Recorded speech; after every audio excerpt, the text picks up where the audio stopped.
การนี้เหมาะสำหรับสาววายและชาววายคนไม่วายดูได้ แต่ระวังหัวใจละลาย กลายเป็นสายวายเต็มตัวนะจ๊ะ มึงคำเดิมรัก สองตัวไงอันเดิมอ่ะ รักอย่า 3, 2, 1.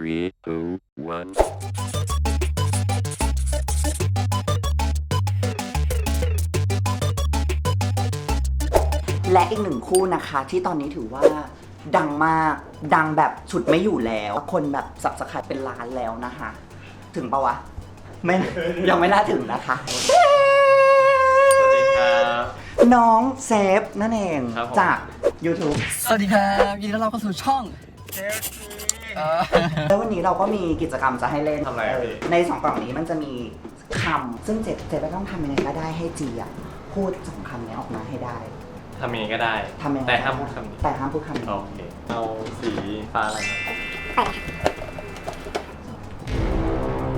กล้องใหญ่มาก กล่องใหญ่มากแต่ด้านในเป็นกระดาษแบบว่าปิ้นมา แบบงงๆคำแรกที่เธอต้องทำให้เขาพูดก็คือคำว่า ผมว่ายังไงก็ไม่ มันจะพูด ไม่ ว่า ไม่ ไม่หรอ ไม่เลย เธอทำยังไงก็ได้ไง เธอต้องหาแบบวิธีดิ เกิด สมมุติเธอถามเขาว่าจีรักเราเปล่านางอาจจะพูดก็ได้ ไม่ได้พูดตั้งแต่คำว่ารักก็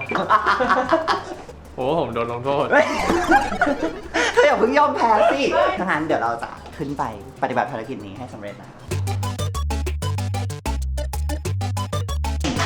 และตอนนี้แล้วนะคะตอนนี้ก็อยู่กับเทวสถานนะคะอีกหนึ่งที่เราสามารถมานมัสเตย์ที่นี่ได้นะคะก็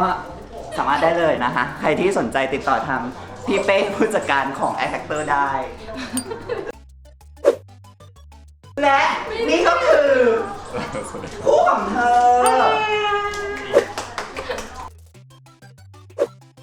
อ่ะเดี๋ยวเราไปเล่นเกมตรงนู้นกันดีกว่ารายการไม่มีอะไรเลยจริงไม่ต้องเครียดนะมันเป็นเกมที่แบบต้องทำอะไรนะ ให้เต้นเหรอ ซึ่งพี่ก็ไม่รู้ว่ามันคือเกมอะไร เพราะว่าพี่ก็ถูกบีบมาอีกทีหนึ่งนะคะเราเล่นเกมมาก่อนแบบเราจะแบบขายความเครียดที่มันต่อกันเครียดอยู่เดี๋ยวพี่อยากกลับบ้านพี่อยากกลับบ้านมากกว่า จะทำตามมันมาต้องวิ่งสิหนาวเราวิ่ง เดี๋ยว อ่ะ ไว้ทำอะไรเดี๋ยวก็ทำเลย ต้องวิ่งไม่เร็วกว่านี้ไม่เร็วกว่านี้ มันต้องยกขา ไม่อยากโกงสิ ไม่รู้ไม่รู้ยกขา เซตรงนี้ขา แล้วมันรู้อ๋อ มันรัดขาอยู่วะต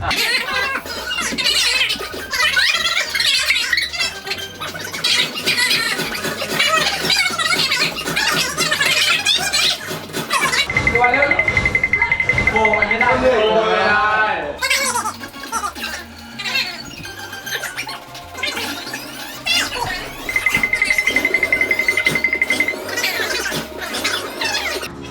มันไม่ ชักลักชักลัก ไม่มันก็ปวดหัว อ๋อถ้าโหก็ให้มันเต็มแล้วก็ ไม่เสียงมันจะเบาดาเมจมันจะน้อย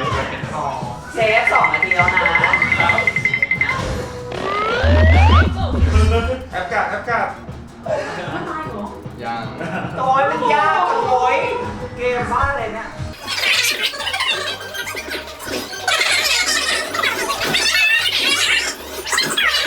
มองทิ้งไว้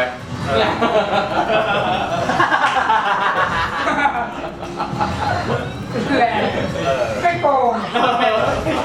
โอ้ยไม่ได้3 นาทีแล้วนะเซฟ ครับ เกมเมื่อไหร่จบเนี่ย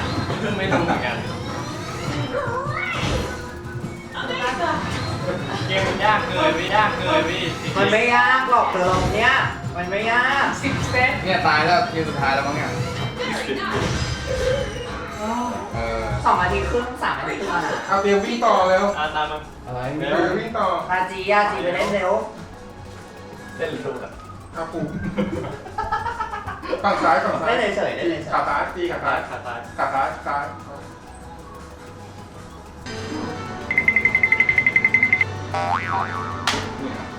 วิ่งครับ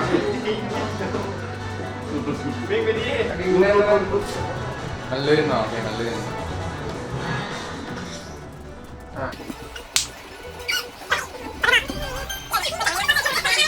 ช่วงเวลาที่ไม่ได้เจอ รู้สึกไงบ้าง แรงไม่พอ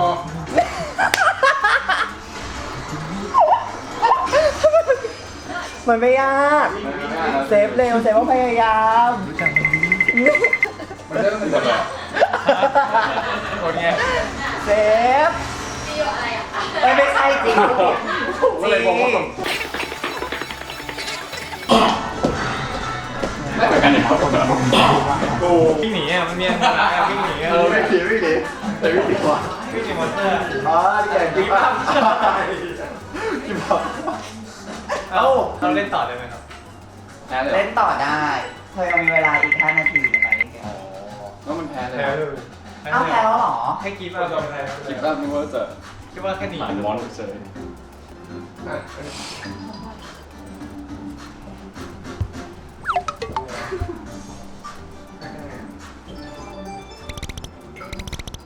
ที่อยู่ไม่เป็นไรที่เป็นไร มันรู้สึกแบบมันทำอะไร รู้สึกของว่าคุณมาทำไม่มีคอนเทนต์ไม่มีคอนเทนต์ก็บอกว่าให้เล่นเกมก่อนไงเธอจะได้บอกว่าใครเครียด เกมคือคอนเทนต์ ใช่เธอจะได้ พี่ ตอนเล่นก็สงสัย เธอได้ไม่เครียดกันไง ทำอะไรอยู่ เรามีเวลาเหลือแค่4 นาทีนะคะที่ก่อนที่เราจะสัมภาษณ์กันเดี๋ยวเราสัมภาษณ์กันต่อเลยค่ะเนี่ยตอนเนี้ยเธอสามารถแบบนี้ได้เลย พูดคุยกันหรือใครที่กำลัง มีท็อปิก พี่ถามแล้วเอาเลยพี่ แต่ว่าไม่หรอกถ้าเข้ารายการมันจะดูสดไหมอ่ะเดี๋ยวมันไม่สดอ่ะ อ๋อคำถามนอกที่จะทำอะไร คำถามนอกดับแล้วดับอะไรดีวะ พี่ช่วยผมก็ได้เล่นทุกคนเลยก็ได้ เธอเคยดูซีรีส์เกาหลีปะ เคยครับ เธอชอบเรื่องอะไร โฮเทลเดินนะ ชอบไอยูหรอ ชอบไอยู หรือชอบแต่งตัวเป็นไอยูชอบใส่ชุ เป็ ด น เวอร์เวอร์ มีเป็นมน ชอบอยู่ทั้งหมดเขาเป็นไรอ่ะ คิดอยู่ครับว่าทำไงดี จะเลข5แล้วนะเร็วเราเหลือเวลาปรับทัศนคติกันอีกแค่2 นาที เอาเป็นว่ามึงพูดตามกูนะมึงพูดตามกูนะมึงพูดตามกูนะ ใช่เขาพูดอะไร ไม่รู้พี่ ใช่เขาพูดอะไรเขาพูด พูดว่าอะไรอ่ะ เธอเป็นแฟนกันปะ ไม่ โอ้ยพี่ตอบเร็วพี่ตอบว่าพอแล้วพอเรื่องนี้ตอบเลยพอเรื่องนี้ตอบเร็วแย่งกันตอบด้วยงงไม่ถึงว่าเธอเป็นแฟนกันเพราะว่าคนเป็นแฟนกันเราก็บอกรักกัน เคยบอกรักใครไหม ไม่บอกใครเคยครับ ครอบครัว บอกรักเขาบอกรักว่าไง หยุด อะไร ก็ทำยูทูบก็จะรู้ โอเค คือคิดว่าเธอจะเอาไปตัดต่อก่อนเมื่อกี้ว่าให้เธอบอกนะอีบ้า รักป้ารักไม้ นี่เคยบอกนะนี่เคยบอก ก็เลยปาลังมาแล้วครับ เธอจะถึงเวลา5 นาทีแล้วเธอติดไปข้างแล้ว ผมยอมแพ้ลงโทษเลยลงโทษเลยเนี่ย จริงนี่เมื่อกี้ทั้งหมดที่เล่นมาที่ถ่ายตั้งแต่เดินเข้ามามันก็เกม เกมคือ คือตอนแรกอ่ะกูต้องเป็นคนโดนแกล้งเว้ยแต่กูดันลงไปก่อน จริงๆแล้วเธอต้องเป็นคนเล่นเกมนี้กับฉัน กูพนันเลยว่าถ้ามึงเล่นถ้ามึงเล่นมึงก็แพ้อะไรวะ ก็คือถ้าถึงเลข5คุณต้องทำอะไรสักอย่างเนี่ย ใช่คือมึงต้องพูดตามกูเว้ย ก็เมื่อกี้ไงรับปาลักมาไง ไม่ใช่ไม่ใช่เกมคือมันจะมีคำประโยคนึงที่มึงต้องพูดออกมาทั้งหมด10 นาทีเมื่อกี้ที่พี่แกพูดอ่ะ10 นาทีนะ3 นาทีแล้ว เธอสงสัยปะตอนที่ฉันบอกว่าเซฟเหลืออีก5 นาทีแล้วนะ เธอสงสัยปะ ผมต้องพูดคำนั้นเหรอครับ แล้วมึงดูคำขอโทษ แล้วนี่ก็ชอบหันมาบอกฉันว่า พี่ผมทำไม่ได้ อันนี้คือคำแรก ใช่ไหมใช่ไหม มันก็ยากกันเลยอ่ะ แล้วก็อันนี้คืออีกคำหนึ่ง แพ้แหละแพ้เลย ไม่แล้วฉันก็พยายามถามเธอว่าเราเคยบอกรักใครไหม เธอก็คิดว่าฉันแกล้งเธอ ฉันช่วยเธออยู่เมื่อกี้อะ แต่ว่าผมไม่พูด ซึ่งก็ถือว่าแพ้ไป จริงๆเราแพ้คู่ บทลงโทษคือกินอาหารหมา กินหมาเลย สรุปเรื่องนี้ใครแพ้ พี่ชงแพ้ พี่ชงแพ้ ไม่ได้ พี่ชงเป็นประชาธิปไตยหรือเปล่าครับ ไม่ฉันนี่ 2-1ไง ประชาธิปไตยครับ ไม่ได้เลยเธอแบ่งกันคนละครึ่งอ่ะเธอหนีบหน้ากันละกัน เฮ้ยพี่โซสลับมา ไม่ได้จะต้องทำงานต่อ ที่มันมีเป็น 20 อัน มัน เลย มี นะ เหรออ่ะคนละ3ก็พอคนละ3 สามเล่มไหม คนละ คนละหนึ่ง 1 4 4ตายครับ 4 3เลยไม่สนจะเอา1งงวะไม่ได้เอาคนละเล่มเธอเท่าไหร่แล้ว 1 3เอาไป 3เล่มไม่สวย สวย เข้าไหนดีวะ เธอได้ตัวไหนอุ้ยเจ็บไหมอ่ะเจ็บปะ ไม่เจ็บ ห้ามหนีบผมนะแต่เธอหนีบผมฉันนะ ให้มันเจ็บไว้ให้มันเจ็บไว้มึงจัดดีๆดิ ปังตรงไหนไม่เจ็บ ตรงไหน หัวชงเนี่ยเจ็บเอาบอกชงนี้ นี่ ก็แย่ละตรงนี้ดิ เป็นดูว่า เนี่ยนะ ได้เลย ตรงนั้นมันควรจะเจ็บกว่า ไม่รู้ นี่เนื้อตรงนี้ดิเนี่ย ตรงนั้นยิ่งเจ็บ ไม่เจ็บ เธอทำความปราณีให้เราหน่อย อันนี้มึงอยากตายแต่มึงต้องเข้าไปหน่อย กูเนี่ยกูเข้าไปมิด ถึงกระดูก น่าจะคุยไม่ได้หรอก พี่นัทเธอไม่รู้เหรออะไรกันเธอคุยครึ่งชั่วโมง มึงก็หนีบต่อนี่เลยดิได้ปะ ไม่ได้ลืมตาจมูกมาปีกจมูก อันนั้นให้พี่เลยไม่เจ็บเลยนะ ได้เนาะ เข้าใจยังที่เมื่อกี้มันร้องนะ มีแล้วไม่มีส่วนไหนดีบ้างเนาะ แล้วพี่ ต้องเป็นเสื้อแล้วครับ คิ้ว คิ้วเหรอถูกคิ้วเจ็บของพี่ ใช่ไหม ผมเอาผม ผมปะแล้วผมคงไม่น่าได้ โอ้โหคอเลือดแน่จำแม่ จมูก ค อ่ะ รับวะ ซิลิโคนหลุดเลย เจ็บไหม นิดนึงอ่ะ เอาออกเขาบอกว่าเจ็บ มันถ้ามันจะไปส่วนอื่นไม่ได้นะ มันจะไปส่วนอื่นไม่ได้แล้วนะถ้ามันเข้าจมูกอะ เดี๋ยวพี่ติ๊ง ปางไง นี่ปาก นี่ปางแล้วมึงหนีจ ปาก มู เรา ก จะ มา คุ ก่ ย อน กันไงวะตอนคุยกันอ่ะ ได้น่ารักดีอ่ะ ไม่ได้ตลก จีน10หนีบเซฟไงปากอ่ะ ตลกเลยโอ้โคตรเจ็บเลยโอ้โคตรเจ็บเลยเอาออกปางบาง ว่าหนีบตรงไหนพี่ ผมว่าโอเคพี่ไม่ต้องอ๋อพี่โท ไม่ฉันติดแล้ว ขอตัวหนึงพี่ครับขอตัวหนึง ฉันติดแล้ว พี่ หูครับหู จมูกเอง หู นะเธอเดี๋ยวคุณคนสะดุดยังไง นี่ปาก ไม่เป็นไรครับแต่งหน้าไหมมีช่างแต่งหน้า ใช้ได้ทั้งหูเพราะทุกส่วนคือพลาสติกหมดแล้ว ปากเลย ในปากไม่ได้เดี๋ยวพี่จะพูดเธอก่อนเธอไหว้ฉันเหมือนเธอจะมาขอพรเลยนะเธอแบบไม่เธอมาขออะไรขอแต่งงานเหรอคะ ขนตา หูอ่ะขนตาก็คือหลุดไงไม่ได้ทำไมกูต้องมาเล่นอะไรแบบนี้กับเขาวะหนีบอะไรนะคะ คนนะครับ นี่ต้องเหนียง เหนียง เจ็บนี่ต้องเหนียงไม่เจ็บจีลองดีพี่โซต้องเหนียง ขอเพิ่ม ตอนนี้ดูช้าๆนะพอแล้ว ไม่พี่เขาบอกว่าอยากลอง อันนี้หนวดค่ะอุ้ยเจ็บมาก อันนี้หัวดีแล้วพี่ หลังจากที่เราทั้ง3คนโดนลงโทษกันไปแล้ว ซึ่งงงมากว่าแล้วทำไมต้องโดนไปด้วยนะฮะแต่สุดท้ายก็ประชาธิปไตยเพราะว่าเราอยู่ประเทศไทยเมืองประชาธิปไตย แน่นอนอยู่แล้ว ถูกไหมวันนี้เรามาพูดคุยกันหน่อยจุดเริ่มต้นของการที่เธอทำ YouTube มันเกิดอะไรขึ้นคะ เริ่มต้นจริงๆแล้วนะครับว่าน่าจะเป็นคอนเซ็ปต์เดียวกับพี่โซ คือไปเที่ยวเยอะไงครับช่วงนั้นแล้วแบบไหนๆก็ไม่ได้มีอะไรทำแล้วก็ถ่ายยูทูบ มีช่วงหนึ่งตัวติดมากแบบว่าเที่ยวแล้วก็ถ่ายนู่นถ่ายนี่อยู่แล้ว แล้วก็ลงแบบสตอรี่ไอจีอยู่แล้วก็รู้สึกว่าก็อยากหาที่ลงไม่ไออินสตาแกรมก็ไม่ make sense เฟซบุ๊กผมก็ไม่เล่นไลน์ก็แปลกอะไรเงี้ยก็ลงยูทูบไปก็เหมือนไม่ได้คิดอะไรเยอะตอนท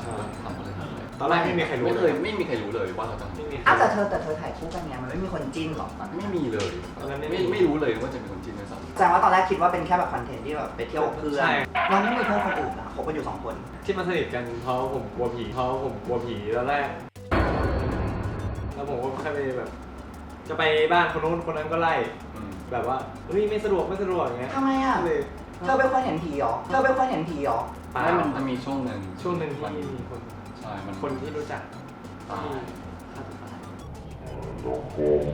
ใช่แล้วก็เหมือน นี่เรื่องจริงหรือจ้าจริง เรื่อง เนี่ย จริงคือถึงถามพี่ว่าจะให้เล่าเรื่องจริงจังไหม เพราะว่ามีคนรู้จัก มีคนรู้จักกับตุ๊กตา แล้วก็ กลัว กลัวใช่ ก็เลยต้องไปนอนที่นั่น ก็คือกลัวว่าเขาจะทำไป ไม่ผม เหมือน พื้นฐาน ใกล้ กลัวอยู่แล้ว แล้วมันใกล้ด้วยครับแบบเพิ่งเจอกันมาเองอย่างเงี้ย คือมันนอนบ้านคนเดียว ผมแบบนอนไม่ได้อย่างเงี้ยผมก็แบบไปนอนด้วยที แล้วเคยเจอปะ ส่วนมากเวลาผมก็เจอแค่เสียงเจออะไรพวกนี้ เออ ผมไม่เจอ ที่บ้านมันอะ จริงปะ จริงๆเจอบ้านมันก็เลยต้องย้ายมานอนห้องผมกัน หลังจากนั้นเธอก็เลย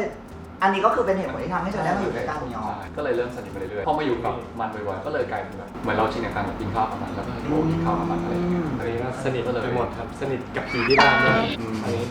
เป็นเล่นเล่นเขาแล้วก็ไปสนิทกับครอบครัวด้วยก็ไปแบบมีความเข้านอกออกในบ้านได้ตลอดตอนนี้พ่อแม่เคยถามไหมว่าเธอเป็นแฟนกันหรือเปล่า ไม่เพราะพ่อแม่ผมแบบเล่นกับเพื่อนทุกคนเลย มีแบบอย่างต้าครับเป็นช่างกระต่อของช่องผมก็ตัวแม่ผมด่าครับอยู่แล้วแบบด่าโมบ้างอะไรบ้างด่าแบบกินข้าวอยู่แบบต้าดูดีต้าส้นกินอะไรอย่างเงี้ยก็มีแบบเล่นอยู่แล้วแบบเป็นมาเวนี แล้วเราก็เคยโดนด่าไหม ไม่อยากให้ พ่อแม่ดูลูกสะใภ้อย่างลูกชายหรือลูกเขย อันนี้ตอนไหน เดี๋ยวก็ตบหัวแล้วครับ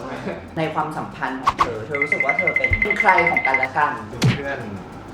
เป็นเพื่อนสนิทกับเพื่อนคนอื่นไหม ก็สนิท สนิท แล้วถ้าวันหนึ่งต่างคนต่างไปแบบมีแฟนเธอรู้สึก ไม่ กูเครียดเนาะ ไม่เฉยๆเพราะตอนรู้จักแรกๆสมัยนู้นเลยก็ สมัยที่กลัวผี มันก็เพิ่งแบบมีแฟนเลิกกับแฟนไป ถ้าวันหนึ่งเขาไม่มีแฟนแล้วเขาแบบไม่มีเวลาว่างอาทิตย์กับเธอทำไง ก็ด่า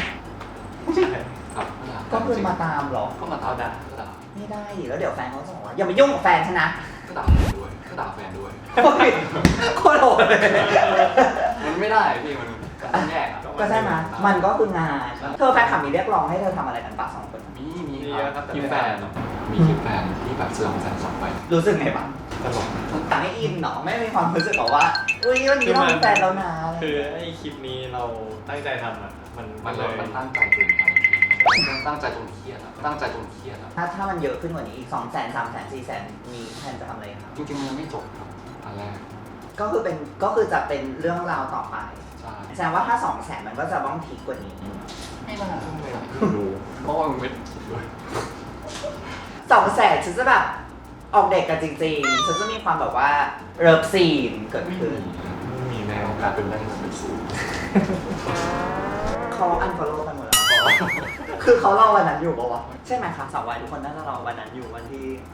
เลิฟซีนกันเขาเคยมีขออะไรไหม พอเยอะ มีอะไรที่ขอที่ขอแล้วทำได้คืออะไร ซบไหล่เกาะอะไรเงี้ย แล้วขอแล้วทำไม่ได้คืออะไร เหลือเราจะไม่ต้องพูดก็ จริงเหรอมีคนเข้ามาขอแบบรุนแรงขนาดนั้นเลยเหรอ ก็ไม่อะครับมันก็แบบมันก็ทำได้อะ แต่ทุกวันนี้เขาก็ยังมีความเชื่อกันอยู่ว่าเธอเป็นแฟนกันจริงๆแล้วทุกคนก็บอกว่าเธอโกหกที่เธอไม่ได้เป็นแฟนกันเธอจะชี้แจงเรื่องนี้ไงคะ ไม่ได้เป็นแฟนครับ แต่เธอเขิน ไม่ได้เขินครับผมข เขาเขินเธอหันไปมองหน้าเขา นั่นแหละ น่าเครียดแล้วเธองานหลังจากนี้มันมีงานอะไรบ้างครับเคยคิดว่าตัวเองอยากจะไปอยู่แบบหน้าจอบ้างไหมหน้าจอทีวี เลยนะครับตอนเด็ก แล้วตอนนี้ทำไมเธอลอง ๆไม่รู้รู้สึกมันเขินตัวเองอะครับ เธอก็เล่นแต่เธอไม่ต้องดูไงเล่นให้คนอื่นดู ำเฟิร์นยังไม่ดูเลย ได้ เราคิดว่าถ้าอนาคตเล่นต้องเล่นคู่กันปะต้องแบบเป็นคู่จิ้นแบบตลอดไปเซ็กซี่ ไม่จำเป็นต้องเป็นคู่จิ้นแต่อยู่ด้วยกันเป็นแต่ผมไม่เคยคิดเลยว่าจะเป็นคนนี้น่าจะถ้าแบบซีรีส์อะไรยังไม่คิดครับ แต่ว่าถ้า แล้วอยากเล่นไหม ไม่ด้วยครับ ผู้จัดการยกเลิกคิวแล้วนะคะตอนเนี้ยเพราะว่าจะเอาอะไรก็ไม่เอาสักอย่างนะคะตอนเนี้ยซึ่งผู้จัดการคือนักร้องไห้อะเพราะว่า น้องอยู่ในบ้านโมเดล แต่สุดท้ายเธอก็ต้องทิ้งงานเธอเจอฉันสิ แต่มันก็ผู้จัด ไม่ทำน้องไม่ทำค่ะจินนี่น้องไม่ทำค่ะเราทำอะไรคะฮะ เดี๋ยวเสียเล่นน้องเขาไปเองแหละ ถ้าเซ็นเล่นแบบจีก็เล่นเล่นปะ ไม่รู้ ถ้าวันหนึ่งว่ามีซีรีส์ที่ต้องเล่นอะแล้วมันต้องมีฉากเลิฟซีนเกิดขึ้น เล่นครับ เธอมันไม่ได้เธอก็เล่นหน่อยมันคืองานนะ ไม่พี่ผมไม่ชอบ เธอรู้ได้แล้วเธอไม่ชอบเธอลองครั้งหนึงเธอลองเลยตอนเนี้ยเธออาจจะชอบก็ได้ ยังไม่พร้อมอ่ะยังไม่พร้อมอ่ะ แล้ววันไหนจะพร้อมพรุ่งนี้พรุ่งนี้พร้อมยังแสดงว่าในอนาคตฉันก็ไม่สามารถเห็นเธอแบบไปแบบเล่นซีรีส์ได้เลยเหรอ ฉันรอวันนั้นอยู่นะ มีเปอร์เซ็นต์จะไม่รับปาก ใช่เราไม่รู้ว่า ผมไม่รู้นะ ใช่ ถ้ามันมีโอกาสก็ ผมค่อนข้างเป็นคนที่สักคือแบบปัจจุบันมากกว่า อนาคตของเธอก็คือพรุ่งนี้แล้วนะ มันไม่มีซีรีส์ใน1 วันใช่ไหมครับ แล้ววันนี้เราจะเซอร์ไพรส์เลยเนี่ยเรากำลังจะเซอร์ไพรส์เลยเพราะว่าจะมาบอกเธอว่าเธอต้อง คือไล่ออกแล้วคือไล่ออกแล้ว ไม่ใช่เขากำลังจะเดินมาบอกเธอเย็นว่าเธอจะต้องไปเล่นซีรีส์แล้วอ้าวน้องไม่เชื่อว่ะจีนี่น้องไม่เชื่อทำไงจีนี่เดินมาบอกจีนี่มาบอกเลย ผมเสื้ออะไรที่โซไม่ได้เลย จีนี่เดินมาบอกแล้วน้องไม่เชื่อจริงๆเอาสมุดคิวมาเลย อันนี้เป็นบทที่จะต้องเป็น เห็นปะอ่ะเพราะว่าฉันรู้มาก่อนเมื่อกี้ตอนฉันนั่งกินข้าวอยู่ว่าเดี๋ยวเธอจะ ก็ ต้อง เด็ดเตรียมกันจริง อีบ้านี่แหละไปหมดในวันนี้มันเป็น ไม่เนี่ยเขาจะให้เราตอนนี้เตรียม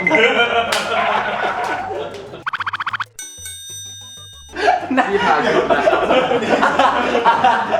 เราต้องโดนจับน่าเสียจ้าปล่อยให้โดนดูสิพี่โดนตำรวจจ้ะ จ้าเธอเอาฝากหน่อย หลังจากนี้เราจะติดตามผลงานอะไรไงเธอได้บ้าง YouTube ช่างเซฟจีนะครับ ใช่ เพราะว่าไม่ทำอย่างอื่นเพราะว่าอะไรก็จะไม่ทำทุกคนก็ไปตามที่ YouTube เซฟจีเท่านั้นก็ไปติดตามได้แล้วก็ย้ำอีกทีหนึ่งว่าเท่านั้นเพราะว่าละครก็จะไม่เล่นโฆษณาก็ไม่ถ่ายจะถ่ายแต่แบบ แล้วก็ถ่ายแต่คลิปกัน2 คนเท่านั้นก็ตามกันอยู่แค่นี้นะคะฉะนั้นสาววายถ้าสาววายหลังจากนี้ต้องการให้เขาทำอะไรก็บอกเขาว่าไปทำใน YouTube ให้หน่อยเพราะว่าเขาไม่ทำอย่างอื่นปรากฏว่าถ้าคลิปนี้ออกไปนะไปเล่นซีรีส์เดิมประดับ อนาคตเป็นสิ่งที่ไม่แน่นอนอนาคตเป็นสิ่งที่ไม่แน่นอนใช่ครับ ซึ่งอนาคตพรุ่งนี้ มันตลกเลยพี่มันดูแบบ ตลกได้ มันดูแบบช่องเซนติเท่านั้น ก็ฉันก็พูดอยู่ก็ต้องเซฟจีทำไมแล้วหรอ เราต้องยืนหนึ่งใน YouTube โอลลี่ไงโอลลี่เซฟจี แมสมากบอกเลย อันไหนลองพูดแบบจริงจังกับลองแบบเครียดที่สุดในชีวิต ช่องเซฟจีนะครับ เราตั้งใจทำมันมากนะครับในทุกๆคลิปไม่ว่าจะเซฟหรือจีนะมันมีคนเบื้องหลังด้วยคือแบบตั้งใจตัดต่อแบบบูมก็ต้องช่วยคิดช่วยอะไรหลายๆอย่างครับเพราะจริงๆมันดูเป็นคลิปโง่ๆจริงแต่ว่ากว่าจะออกมาเป็นคลิปหนึ่งอ่ะมันผ่านการแบบเราคิดกันมาแล้ว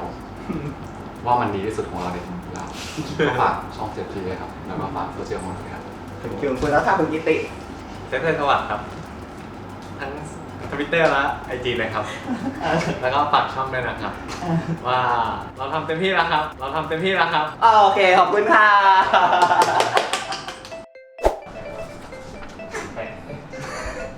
ซึ่งถ้าเธอทำได้จีเธอจะเป็นคนชนะนะ แต่ถ้าเธอทำไม่ได้เธอเป็นคนแพ้ทันทีนะ โอเคครับ ง่ายมากก็คงมันต้องเลยครับเวลาเราจะไปขอร้องเนี่ยพวกแบบก่อนเราจะโอนเงินเราต้อง ขอดู ขอตรวจสอบ ที่จะโอนเงินได้ ขอเลข อะไร บัญชี พีซถูกมึงคำเดิมคำเดิม รัก 2 ตัว2 ตัวไงเยอะมาก นะ อย่างว่าเป็นโดนประกัน เป็นอะไรลูกคะหนูอยากเล่นกับแม่เหรอคะ ลูกคุณจะเต้นเหรอคะ คือลูกของฉันเป็นคลอดน้องออกมาเอง